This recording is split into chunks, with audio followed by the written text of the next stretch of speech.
हाम्रो जीवनमा कलियुगको नकारात्मक प्रभावहरू परिरहेको छ। कलियुगका नकारात्मक प्रभावहरूबाट बच्नको लागि हामीले अनिवार्य जान्नै पर्ने केही कुराहरू।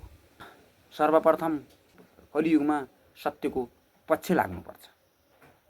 जस्तै झुट, धोकाधारी, चुगली, दोहोरो व्यवहारबाट बच्नुपर्ने हुन्छ।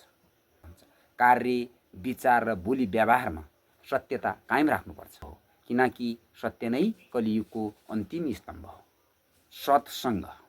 सत्सङ्गले पनि धेरै नकारात्मक असरहरूबाट जोगिन सकिन्छ। त्यसैले सत्सङ्गत गर्ने गरौँ। जस्तै सच्चा गुरु, धार्मिक व्यक्तित्व, आध्यात्मिक समुदायसँग सङ्गति गर्ने गर्नुहोस्।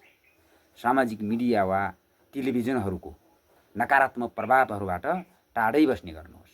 यति गऱ्यौँ भने हामी कलियुगका नकारात्मक असरहरूबाट धेरै हदसम्म हामी जोगिन सक्नेछौँ। त्यस्तै सेवाको भावनाले हेर्ने गर्नुहोस्।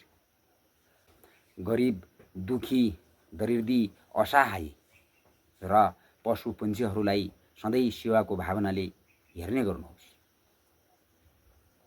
कलियुगमा यो पनि धेरै पुण्यात्मक काम हो। त्यसै गरी नैतिक जीवन अपनाउनुहोस्। आफ्नो कर्तव्य, आफ्नो परिवार, समाज र राष्ट्रप्रति इमान्दार रहनुहोस्। बेइमानी, भ्रष्टाचार, धोका, अन्यायको साथ छोडिदिनुहोस्। धर्मको अभ्यास सधैँ जीवनशैलीमा देखाउने गर्नुहोस्।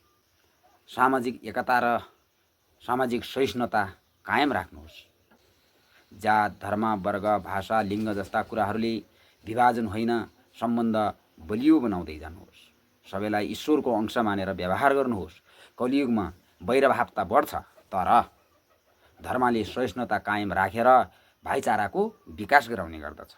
त्यसैले हामीले यति कुराहरू मनन गऱ्यौँ भने, यी कुराहरूलाई अगाडि बढ्यौँ भने सम्भवतः हामीलाई कलियुगको नकारात्मक प्रभावले छुन सक्ने छैन र नकारात्मक प्रभावहरूबाट हामी धेरै हदसम्म जोगिन सक्नेछौँ।